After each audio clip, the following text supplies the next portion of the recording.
Good morning. Welcome to the Common Good Podcast. Hey, it's May 31st, end of May already, and Doug Pagitt here out of Minneapolis, Minnesota. I'm with Robb Ryerse and soon to be chatting with Benjamin Hernandez, who's in Houston.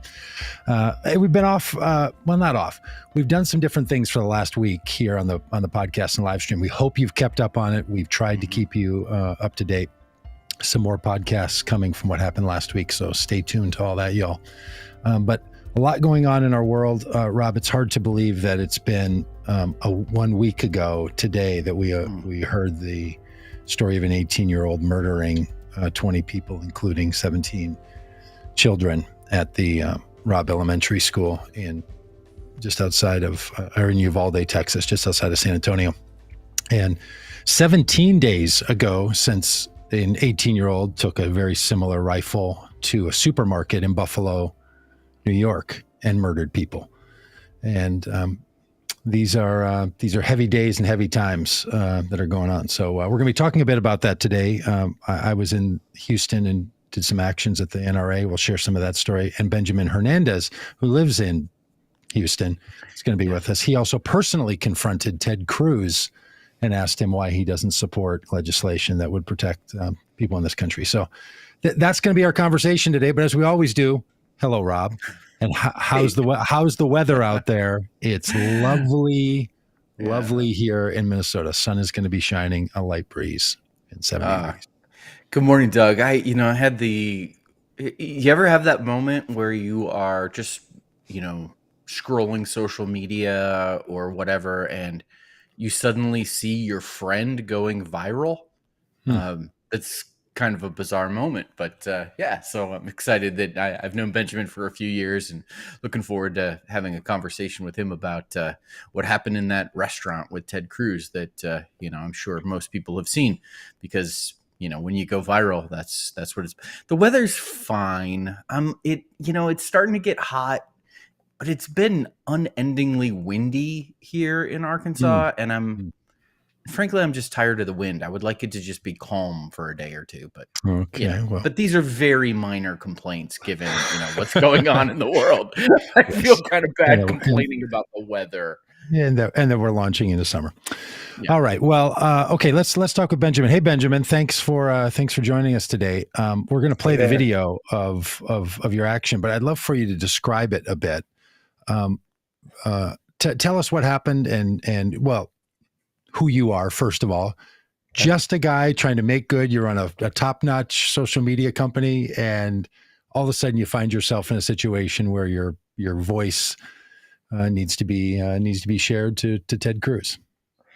Yeah. Hi, everybody. It's I certainly didn't expect this to get as much traction as it did. To me, I'm just having dinner on Friday night with my wife, and in walks Ted Cruz, and to me, I'm clear I have to do something, right? Because there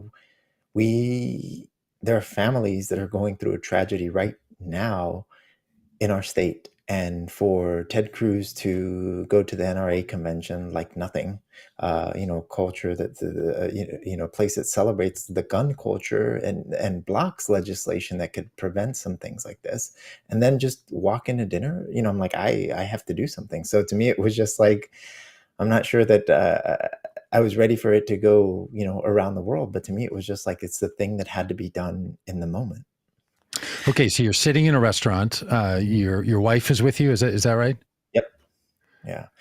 Yeah. So Ted Cruz walks in, and you say to you pull out your phone and like hit the video record button and say to your wife, "Catch this for me," or "I'm going to go up and talk to Senator Cruz," or how did that go? Yeah. How much planning goes in? Like, how long did you sit? Did you wait till the dessert course before you decided? Like, what did you? How does all that work?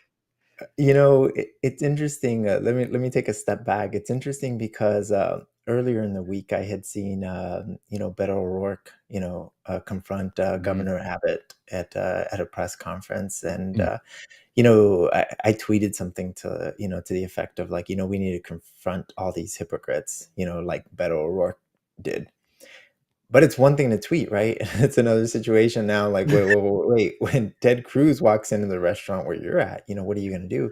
And so to me, it was like very clear that like I needed to do something. I mean, that was clear. I look around, and I you know, I won't say it here, but like the F word came out, like, because to me, it was just like a reaction. I was like, I can't believe this guy's here. You know, it was Yeah. just like that natural reaction. My wife was like, well, hey, what's happening? And then she's like, that's Ted Cruz. I was like, yeah, that's Ted Cruz.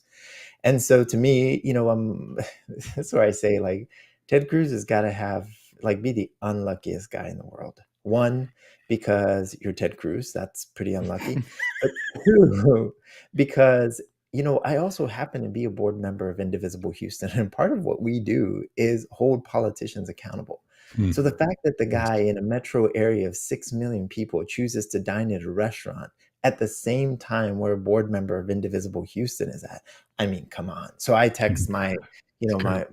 my buddies in Indivisible on Signal. I'm like, Ted Cruz is here. Give me your thoughts, right? Because like I knew I had to do something, and so, you know, there was, I think the general consensus was like, no, just go and do what you need to do, which is like confront him and ask him questions, right? Like, can't he, you know, support these things? And so that took a few minutes, and then what took a few more minutes is we're looking back. I'm trying to find the right moment because I'm trying to think of like, well, how do I do this, right? I'm surely he knows the let me take a picture with you bit. Like he's not going to fall for that, right?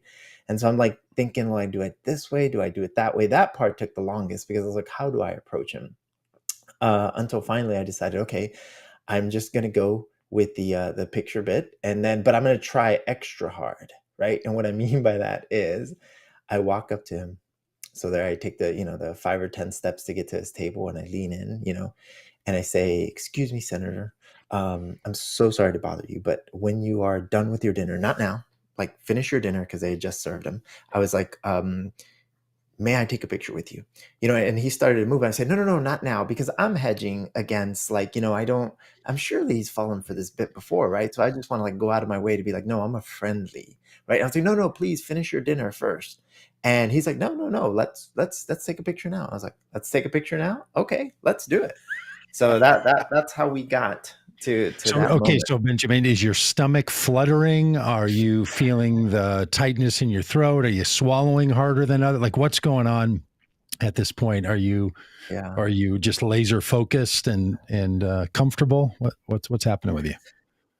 You know, at that moment, you know, I tell you, the moment I started taking the steps towards the table, like it was done. I wasn't thinking about anything else. I knew what I had to do. I was laser focused on what I had to do.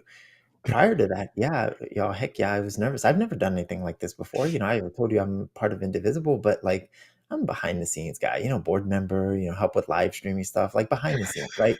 So like this is not like not haven't been a direct action in your face kind of person, but I was there, and that's the Yeah. role that I needed to play. And so, yeah, I was like really nervous. But it's funny because one of my friends told me when they were watching the video, she's like, "Man, you went from 0 to 60 real quick. Like you took that picture, and the moment that picture was done, You you just did. like went right into him." I was like, "Because that's what I was there to do. You know, the picture was Yeah. just to get me in that space with him."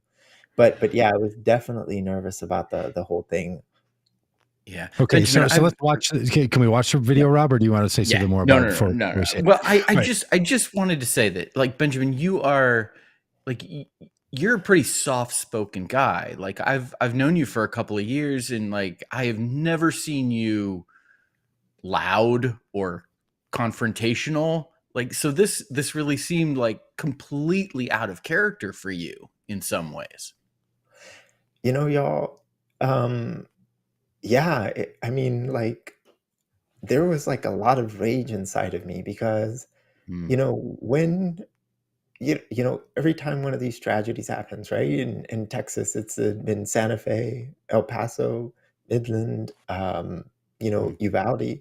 You have the same response from politicians, and I'm like, I mean, enough is Yeah. enough, y'all. I've yeah. been wearing Yeah. this wristband here, you know, this blue wristband. I got it right after Santa Fe. I've been wearing it for Mm, 4 years straight, every single day, because to me, it's a reminder. It's just a yeah. small way that I remind myself of we haven't done Mm. anything about gun violence in this country. Yeah. And Yeah. so to see Ted Cruz walk in there like nothing, I was like, yeah, there was a lot of pent up rage because there are Yeah. families right now that are grieving, and perhaps they don't have the head space to confront their elected officials, and they shouldn't, right? They should grieve, and that should be the Yes. primary thing they Mm, should be doing. But for me, I was like, here I am in this space with Ted Cruz. I cannot waste this moment to hold one of our elected officials accountable. You feel me kind of like getting emotional because it's like that pent up rage and anger. And so, like it is not me at all, y'all. It is not me at all, but it had to be done. Yeah. Well, let's take a look. Okay, you ready? Yeah. Okay, hold on. All right, 1, 2, 3. Go. We're good. Yeah, we got it. I would encourage you. I gave a half-hour speech today in the NRA convention. Because there are actually a lot of laws. Yeah, but can you tell me, like, I have a young daughter, can you tell me why it's more important, why you can't support stronger gun laws? Because I mean, the laws that's background are check. the laws. Tell me about background check. What about background check? Background check. Can we do background check? Sir? Is it so hard? All right, you don't want to listen to me. But is that so hard? No, I do. No, you actually don't. Go. I'll listen. So, if you look at the laws, the Democrats are going, they wouldn't stop the mass murder. Do you know this shooter waited until the day he was 18? Why is it so hard to support stronger gun laws? But background check wouldn't stop this shooter. But you know what would have? The bill that I introduced. We can make it harder for people to get guns in this country. Sir, you know that. No. You know that, but you stand here. You stand at the NRA convention. It is harder. When there are more guns to stop gun violence. Ignorance and hatred. It is not ignorant. You don't know what you're talking about. We are in this country and there are guns everywhere and there are kids dying. There are kids dying. Why is it so hard? Why is it so hard? Why is Democrats going to my bills that would have stopped you? I told you that.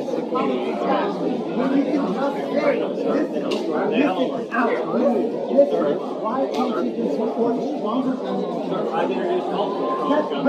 But why does this keep happening? Why? Hey. Okay. He's just talking. Why does this keep happening? If you don't get in his face, and why did you come here to the convention? You need to back up. Why? When 19 children died. 19 children died. That's on your hands. That is on your hands. Ted Cruz, that's on your hands.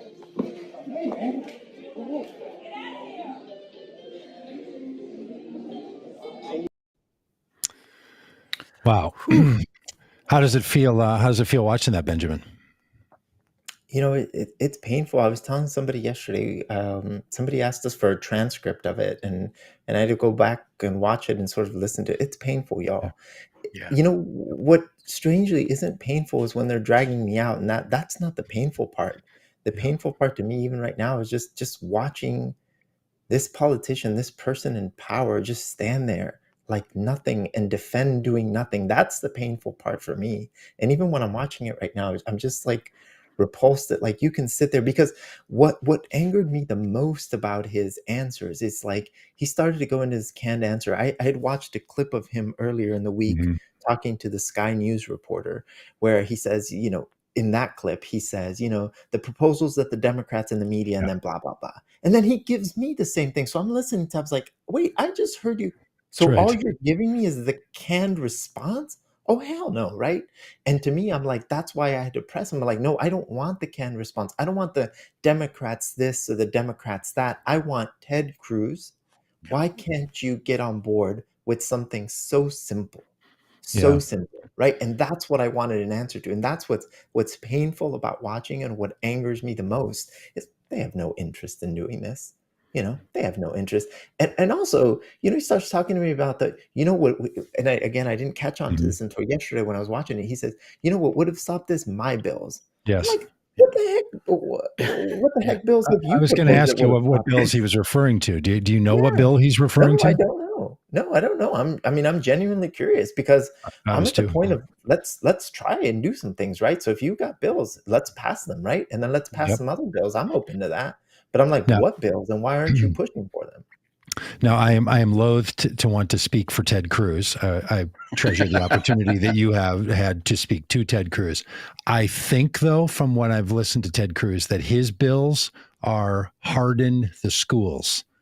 make one entrance, put an armed guard at every entrance, more like a prison setting, where when you come into a school, there's always a weapon pointed at you. That's what he's talked about recently. I think that's what he's talking about in his bill. So his answer, which I find repulsive, is the answer to gun violence is more guns used by people that he wants to trust. So my guess is that's what it is.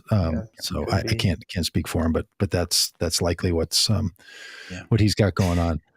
Yeah, so often when these kinds of things happen, the excuse that Republican leadership gives is that, these are just activists. These are just this is astroturf. People bust in from places. This is blaming the insurrection on Antifa, and trying to suggest that like there's something beyond just a regular citizen who is fed up with what's taken place.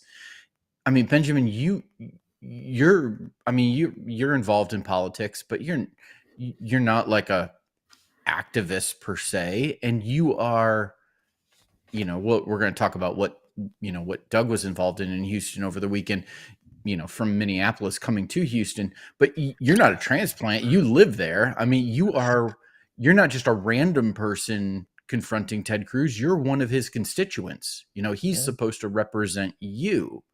We're really at this point where it's such a shame that that our elected leaders, can't even answer questions from their own constituents.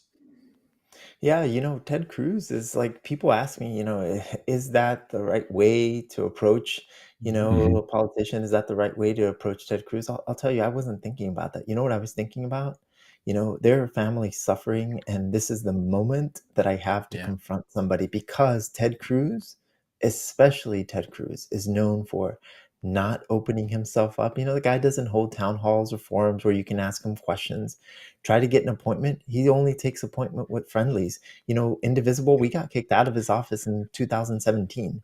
And so to me, a person who closes the doors to speak with their constituents. So if I'm going to find him, and we're going to run into each other, and he's going to enter my space where I'm trying to have dinner, we're going to have a conversation, because he is my elected official, right?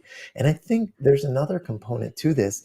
I think what we have to realize is that for good reason, no reason, bad reason, whatever, times have changed. And, the time, I would say, for civility, I'm not talking about violence, always nonviolence. But to me, the time for that civility, that's over. Like, somebody moved the playing field on us, and they remarked it, right? And expanded the boundaries of what we need to do. And so to me, and again, whether you like that or not, but that's the reality. And so to me, if I see Ted Cruz or one of my elected officials walking down the street, the grocery, the theater, whatever, to me, that is fair game if they don't open themselves up to have conversations. If Ted Cruz would have said, listen, Mr. Hernandez, I'd love to, but look, here's my card. Call me, set this up, and I will talk to you on Monday. Monday morning, I'll talk. Great, I'll take that. Have your dinner. Let's talk on Monday. But they're not going to do that. Yeah, that's right. Well, I really appreciate your assertiveness there. I think it was right. It was one of these great examples of nonviolent direct action, right? In this case, sometimes nonviolent direct action, which is very technical terms, by the way, people. If you're unfamiliar with what that means, Google nonviolent direct action, and you'll see what really goes into it. A lot of organizers have used it. You weren't violent, but you also stepped forward with some action, right? You were resisting in an appropriate way. Like, you were going to finish your conversation before you left.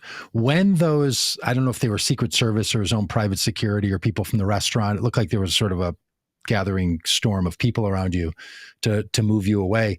Were you aware of that? And were you thinking about those people who were around you, and at what point you needed to stop that engagement, and at what point you needed to sort of move away, and you'd completed your task?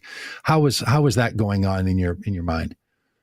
Yeah. I mean, for me, I'm just trying to have this conversation. And where you see things begin to escalate is when his security, his private security, which, by the way, he ripped on the people that have, that live in gated communities and have private security. I'm like, well, I mean, it was your private security that dragged me out of the restaurant, but it was his private security, two security people plus one person at his table.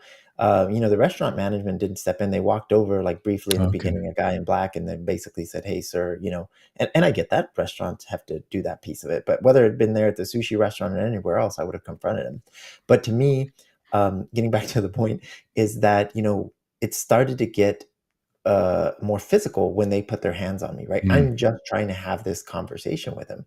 And to be honest with you, I'm laser focused on Ted Cruz. There's a moment where you see I break away because I'm like, somebody's touching me. Like, what's like, I saw I'm not that. even paying. I'm like, who's touching me? Like, stop, man. Like, I'm trying to, do this thing. And then I'm re-engaging back with Cruz because I don't know what's happening around me. I'm just like, hey, I need you to answer these questions, which you don't.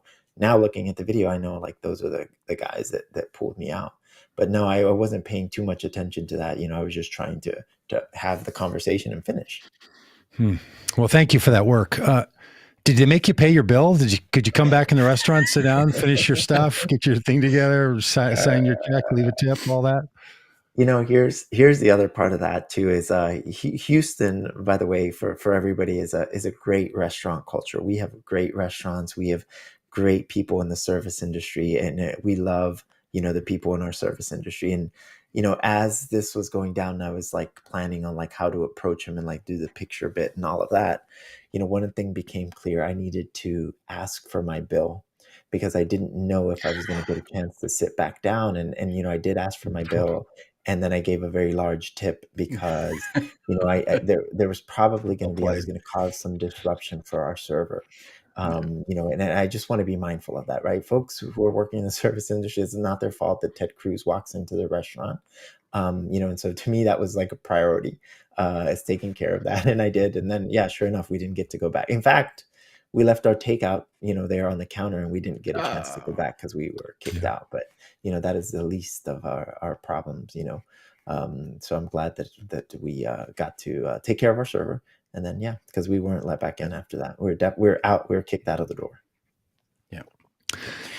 Benjamin, if you have time to stay with us, I know you had, I had told you about what Doug was doing over the weekend, and you said, I would love to hear that story. Here's your chance. Doug, do you, Benjamin wasn't the only one causing a ruckus in Houston over the weekend. You were involved in a little bit too. You want to tell us about what you were up to? Yeah, a confluence of issues came together. One is the prolonged disease that is gun violence in this country that is supported and underwritten by the gun industry and the entire firearms industry, from the weapons themselves to all the sales that go on around it. So we've all been thinking about that. And a number of us were thinking of doing an action at the National Rifle Association convention, which was in Houston this last weekend.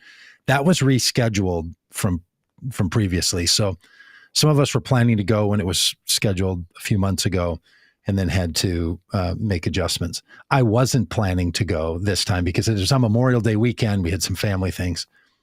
Then the murders in Buffalo, the murders at Robb Elementary School in Uvalde, they changed that. And I thought, okay, this is one of those moments where being present at the industry's annual meeting that supports gun violence was going to be increasingly important. So a bunch of really great people, a woman named Teresa organized an interfaith march on Friday. There was a Moms Demand Action. Beto O'Rourke was a part of that event. There were a number of other protests happening at the convention. So I went down on Friday for that. And then on Saturday, I drove to Uvalde and spent time in the town and tried to support the pastors there and other family members, and just to bear witness also to the pain and to be present with the people. And then on Sunday morning, we came back to the convention center, or Saturday night came back. So Sunday morning, we could be at the prayer breakfast that was organized by the National Rifle Association. So we had tickets for that. Somebody in our organization, in our loose network of friends, had a table at the National Prayer Breakfast and purchased tickets for it. So we were recruiting up people who could come with us to do some kind of an action or demonstration. Benjamin, a little different than your situation. We had a lot of time to think about this, right? And had to plot and scheme and plan and think about what we were going to do. And based on all the other things that had happened, we put a plan together. On Friday, we'd spent time in the convention center walking through the display 14 area. acres. Yeah, they were bragging. Their theme was 14 acres of paraphernalia and, in the exhibition hall. And that was heartbreaking. I can share more about that. I'll do more about that later. I've often even said, hey, look, we don't let people buy rocket launchers. So we do limit the things that people can buy that are weapons. But then I stood at a booth where they literally will sell you a rocket launcher. I mean, it's right there. There's a video with a person. I shot a video of a person. She put it on her shoulder, showed it to us. As it turns out, buying the rocket at the end of the rocket launcher, that's where things get complicated, and you have to have a permit, and you have to go. But you can buy the rocket launcher. Little third tangent here. I've long thought that if we can't regulate guns, we can regulate ammunition, like they do with rocket launchers. That's really a great model. So sure, own all the guns you want, just don't own anything you can shoot out of them. Maybe there's a solution there. So anyway, all that to say, we were there, walked the 14 acres, spent time, talked to people, partially because we wanted to be sure. I wanted to be sure, and the person I was with, Shane Claiborne, we wanted to be sure that we were connecting at a human level, because we knew what we were going to do at the National Prayer Breakfast was to stand up and call for people to join us in prayer for the victims. That if you got up for a 7 a.m. prayer breakfast at the National Rifle Association's national convention, you obviously care about the National Rifle Association, and seemingly you care about prayer. So we wanted you to pray for the victims and to move your mind that way. And we wanted it to be a sincere ask, right? I do a lot of activity, nonviolent action stuff. And sometimes you're not actually asking anyone in particular, Benjamin, like you got to actually go ask Ted Cruz to support something or to answer a question. It became a human interpersonal interaction. I've sat outside senators' offices. I've been kicked out of my senator's office for very same issues, not responding and wouldn't meet with me. And my senator is, a Democrat. So but not very often do you have a chance to actually personally ask people to do something and to join you. So we wanted to have a sense that these are the NRA members and the people at this prayer breakfast and in this convention hall. These are people, and people can make this change, and we want to call people to make that change. So we went to the prayer breakfast. We waited about 30 minutes into it after they did a welcome, and then invited someone for an opening prayer. And the person got up, and he's an NRA board member and people. And he stepped to the microphone and he said, I'd like you to join me in this prayer. And then he read the prayer of St. Francis. Lord, make me an instrument of your peace. Where there's, to my mind, the gall of these people to pray that prayer. Where there are people who are hurting, let me be a healing, right? Let me not consider my own needs, but to think about others. To me, it was just, then they pivoted from that to stand up and say the Pledge of Allegiance, and then sing the national anthem, and then a series of comments from and about the supporters of the NRA, who were, Patriot Mobile and all these other people telling us about why buying their product is going to help save the country and the Constitution. And then they said, about 30 minutes in, so sit back and relax. We're going to serve breakfast and we'll be back with you here in a bit. And we thought, okay, this is our chance. So not a mention of the victims. The only prayer, the prayer of St. Francis, which we thought then, okay, if you want to join that. So we stood up. There were three of us. Shane had a newspaper that we picked up the day before in Uvalde that had the pictures of the kids on it and the teachers who were murdered there. And we said, we want to ask you to join us for prayer outside. Will you come outside and pray for the victims? And then we'd created a refrain. God knows their names. And then we named a name. And then we'd say, come join us outside for prayer. God knows their names. We were seated in the front of the prayer breakfast up by the stage. So we knew that then we would walk slowly through the crowd toward the doors, calling for people to join us. As soon as we stood up, and fortunately there was just background music playing, we didn't interrupt a speaker or anything, which we wanted to. Like, we much to your tactic, we wanted to not have the story be what a rude person that interrupted something, right? It's very easy when you do these kinds of actions, if you don't think ahead of it, to have the story become something you don't want the story to be at all. So we kind of thought that through about when we would do it, and it turned out that there was an opportunity for it. And so as we made our way out, security came up right away. They said, you have to leave. And the first thing I said when the security guard came up is, we're going outside. So it shifted their focus from you need to leave this space to we're saying we're going to leave this space and we want people to come with us. Yeah. So we made it a pilgrimage out of the room, calling for these people to come with us. And much like probably the scene in the restaurant, most people were just stunned. They didn't know what was going on. A few people were heckling us a little bit, but most people were just turned and looking and just had no idea something like this could happen.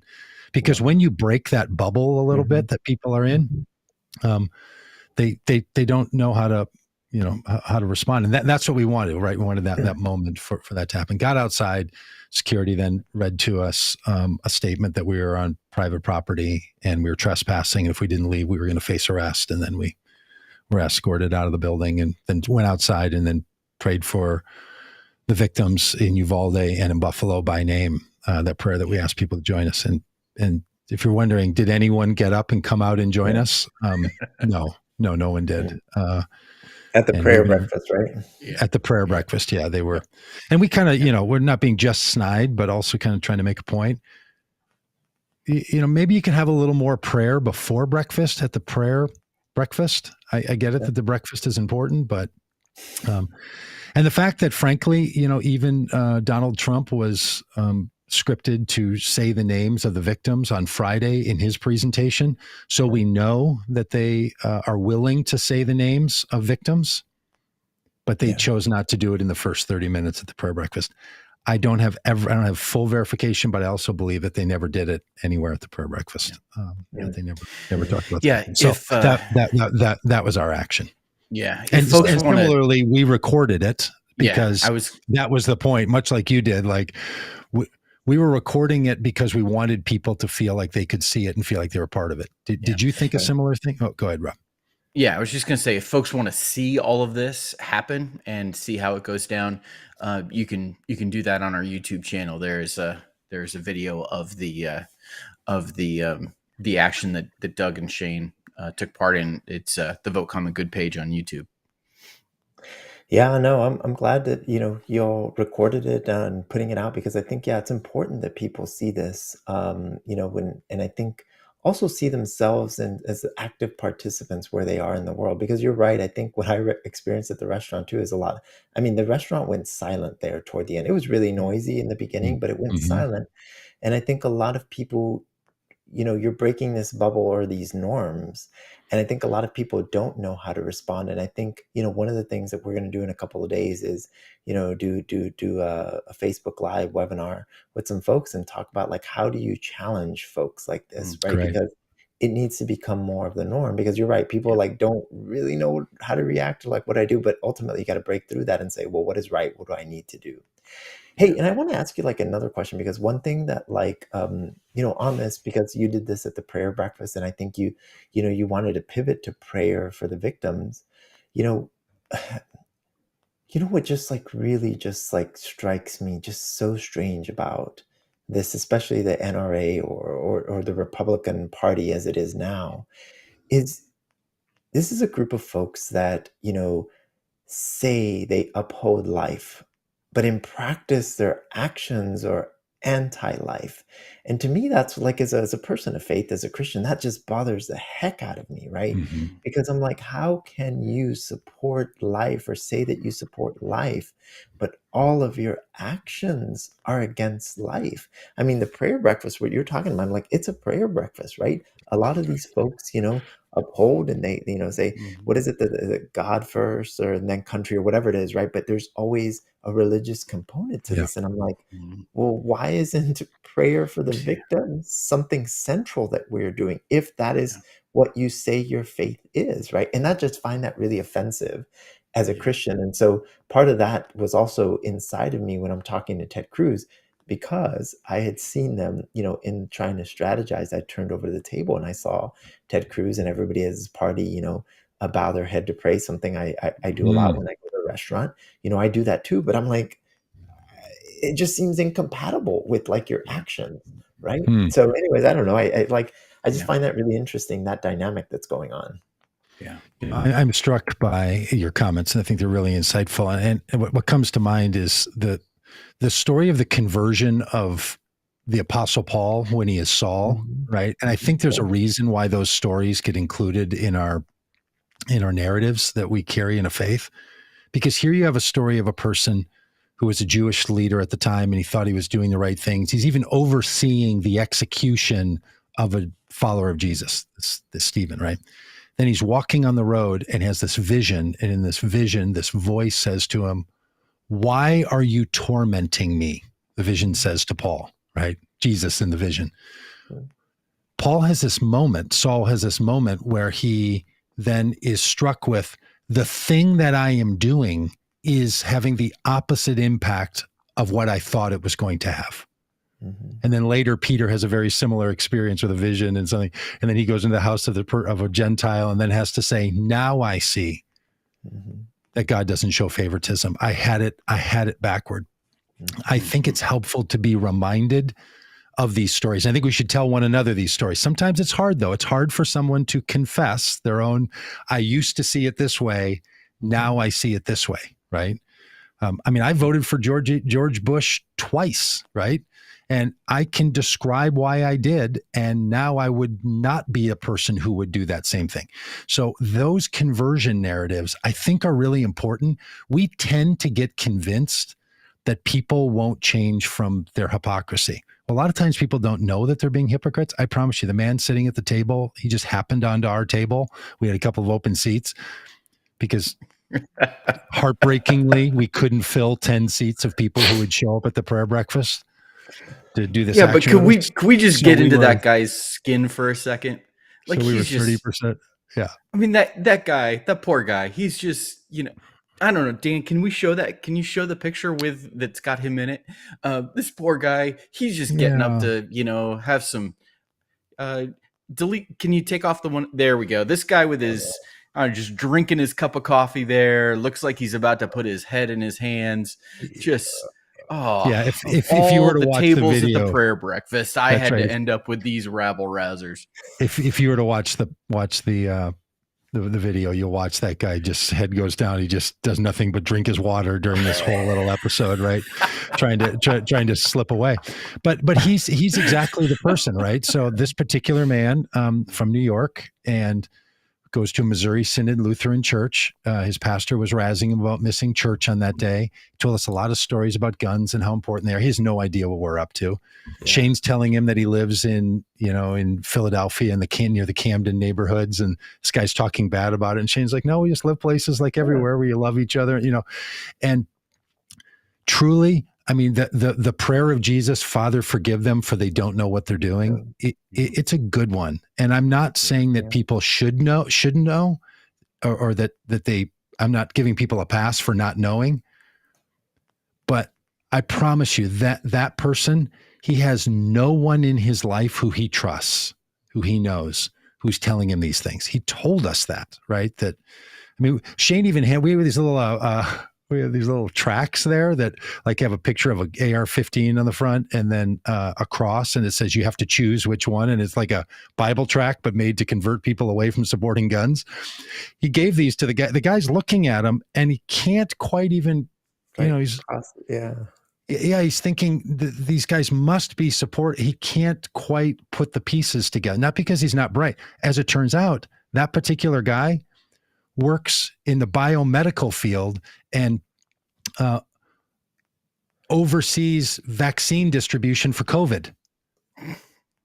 Like he is deep in, he's had 7 vaccinations. He's like, yeah, a lot of people around here, they don't buy the vaccine thing, that we're into, but it's really important and it's good things and it's safe. And here's how the MNRA vaccine, he's like recruiting us to know how the MNRA vaccine works. Right. So you're just thinking to yourself, what a mix of people. And the thing I appreciate so much, Benjamin, about what you did is that we just shouldn't give up on people. Right. Like we can be frustrated and tired and beaten down and saddened. And then you go back again and you go back again and you just keep going on Ted Cruz, because Ted Cruz might be heading to his own Damascus some point, and the blindness will come and then the blindness will be lifted. And some point, maybe he's going to see more clearly. And it very well could come back to the kind of interactions that you had with him. Yeah. I mean, I hope so. I think that like all folks, and I speak for myself as a person of faith, right? Like, I think those moments are necessary for reflection and really looking and analyzing and introspection and looking at, well, what do we really believe? Yeah. And I think that's so important. And I think, one of the best things I ever did in my faith journey is question my faith. Right? Like, why do I do this thing? Why do I go to church? Why do I read the Bible? Why? What is this thing that I believe? Because it wasn't until that moment when I started to do it that I actually then began to believe it, because I questioned it, right? And I think so many people are afraid to question their beliefs, and like it's anathema, like don't do that, like it's not a thing that you're supposed to do, it's anti-God. But to me, I'm like, the moment you begin to do that, you can really begin to believe, because you see it from a different perspective. And I think that's just so important, and sort of breaking out of our shells. One of the more important things I ever did in my life, is just even like going to churches from different denominations, because to me, it was about looking at the breadth of Christianity and what it is, right? And that just provided me so much exposure to how faith is expressed, faith is practiced, the Christian faith, right? Within that, but also even beyond it, going to the mosque with some of my Muslim friends, right? And what you begin to realize is that faith is a deeply held thing, but it's on the surface until we begin to really, begin to experience it and let it sink into your life. And to me, that's where you have to pause for a minute, question what you believe, so that you can begin to believe it for real, if that makes sense, right? Right. Yes. Yeah. And that's where you can have those, once you have those experiences, you can have whatever conversion journey, and whatever conversion means to you, right? But whatever journey for individuals that I think God has for us. But we can't have that until we just like open ourselves for that. Yeah. Yeah. Really well said. Really well said. Well, listen, Benjamin, you mentioned briefly that, putting together maybe a Facebook Live event to help, Yeah. people think through what actions they can take. Can you say more about that? Tell us, if people want to, I don't know, be involved in some way, want to follow you, want to, I don't know, contract with you to buy their Facebook ads. I mean, tell us about, I mean, shameless plug time. Like how can people be better connected? Yeah, so a couple of things. Follow me on Twitter, the Benjamin HDZ. And then you'll hear all about it. So in 2 days' time, on Thursday evening, we're going to be hosting a Facebook Live and also pushing it out to YouTube on how people can challenge their elected officials. We're still wrapping up the details in the next couple of hours, but that'll be up shortly, because we want to invite people, one, to hear the backstory, much like we did today, but then ask the questions, well, how can I do this? Because I hear a lot of people saying, you're a hero for doing this. And I'm like, I'm not a hero, y'all. Like I just did what needed to be done in the moment. And fortunately, I had some friends who gave me some thoughts right before going up and doing what I was going to do, and I think like being systematic about that, because like I said, I think the moment for that civility is done. We have to, if they're not creating the space, like Ted Cruz doesn't create a space for his constituents to come talk to him, we have to make that space and challenge them. And again, Doug, I think you were saying this. I mean, it's not just for Republicans. If Democrats are doing that too, or independents, libertarian, whatever they are, and they're your elected officials, go and make a space because they have found a really comfortable area to hide from answering tough questions. And so we'll be doing that in a couple of days. And then certainly anybody who is on the Human Age Digital, this is like my profession now on the Human Age Digital. I run a digital advertising firm. In fact, we were there on Friday at the protest. Our team did all the live streaming for the protest. We did that pro bono, right? Because this is one home. Two, this is an important issue. And like, what the hell else would we be doing on that Friday in Houston? We're Houston based. But we do all sorts of digital advertising for political campaigns. And so anyways, point is, follow us here and you'll hear more. I see it now on the screen. We'll send more information, but in 2 days on Thursday night, that's going to happen. Awesome. Well, really great. Thank you so much for sharing your morning with us and getting up early for all this and for being willing to share your voice. And I will say, I think that's exactly what heroism looks like, though. What heroes are people who do things that people feel like was heroic, not because they're special, but because they did something. And almost every time someone says, and here's all the other people that helped make that possible. So I'm going to throw heroism back on you. Yeah. Good for you. Yeah. And one of our slogans around Vote Common Good is wake up, stand up, speak up. And Benjamin, you did that for sure. And you spoke up in a way that we need everybody doing so in whatever way that they can. Yeah. Well, thank you, folks. I'm glad to be here with you today. And if I can ever do something for you, let me know. Great. We will. We'll take you up on that. Appreciate it. All right. Thanks, folks. Yeah, what a great story, right? Just all the people, and look, and there's people. I was thinking about this over the weekend, yesterday and Sunday afternoon. Like, okay, Benjamin had the opportunity to do this with Ted Cruz. I did it at a prayer breakfast and outside the convention. It's also really hard just to talk to your relative or your neighbor or your friend. Yeah. Like it's easy to think that these larger efforts are really the ones that take some courage and all. Boy, just bringing this up with people that are not going to think the way you do about it and need some help and really, truly don't know. And I know there's a lot of people who don't buy that. They're like, people know, they should know, and all the rest. I can assure you there are a lot of people who've just not thought about it. And they might not even be ready to think about it. And whether that's gun violence and what responses can be and all the rest, they really are without resource for how to be different on issues that so many of us know are so important. And also, look, here's the other thing is being open yourself that maybe your own ideas don't go far enough. Yeah. That's another piece of all of this, right? And it's easier for me on this issue of guns because I know that what Democrats are calling for doesn't go far enough. Yes, there should be background checks. Yes, there should maybe be an age limit. I like the age limit on assault rifles. I think the age limit should be 72, though. Like a 72-year-old can buy an AR-15, but nobody younger than that. That would help a lot. So putting in an age limit, yes. But also, we just have to ban certain pieces of violence. One of the great signs that we saw at the rally that I thought was great was one that said, "Make murder more difficult." That's not a bad motto for passing our laws. Like, let's pass laws that make it harder to kill people. Yeah. Yes, we should do that, especially on Memorial Day. You'd think some people would want to say, "Hey, killing people is not a great idea." Yeah. But we don't have laws that make it easier.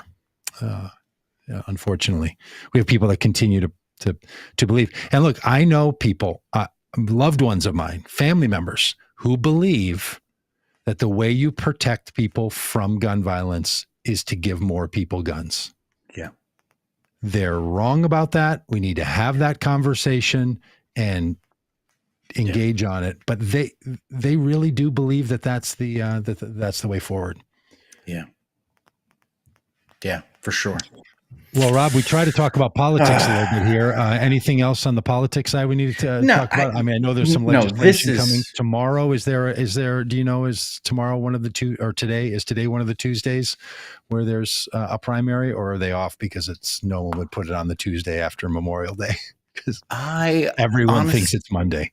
Yeah, I honestly am not sure. I'll have to check. Yeah. Me too. I think it's important that we talk about all of this on the politics podcast, because school shootings, gun violence needs to be politicized. I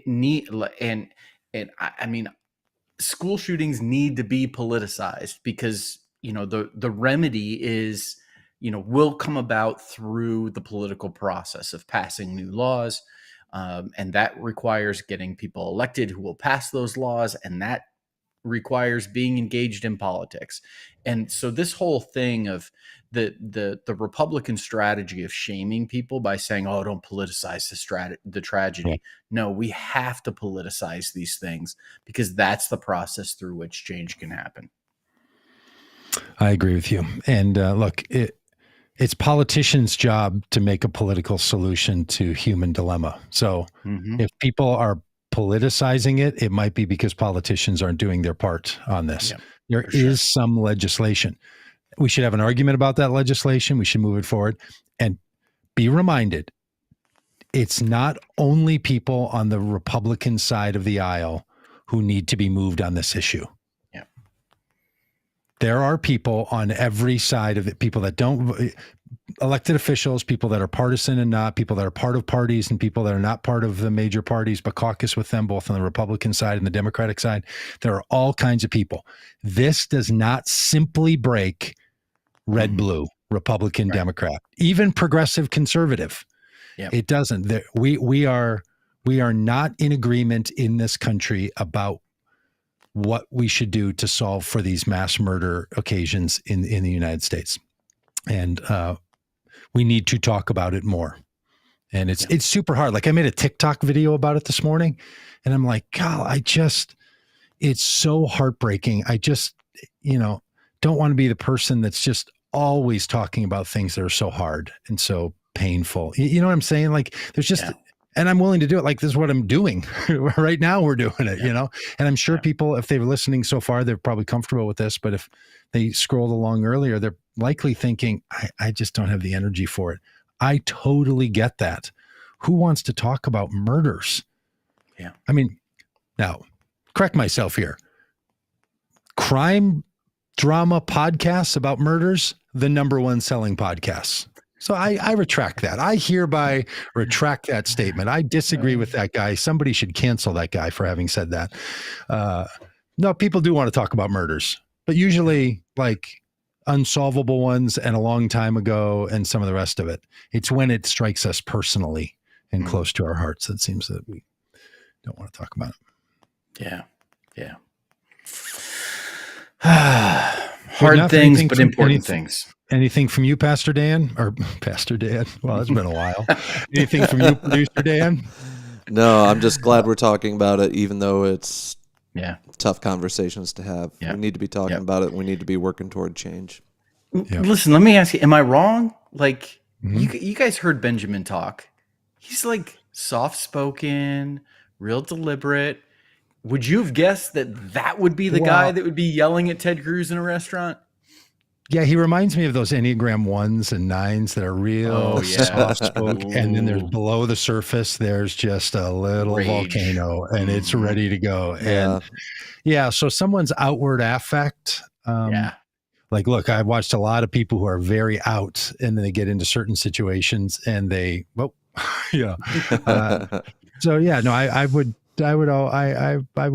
I would buy it. I resonated as an Enneagram 9 with a strong 8 wing. Like, chill until the need arises. Boy, you just coined a phrase, chill until. That's the phrase of the 9. Chill until, and then chill until, and chill until it's about to spill. All right, I'll stop that. You guys are the lyricists. Dan, why don't you write us? Yeah, I'll get right. I think there's a song in the making. Chill until.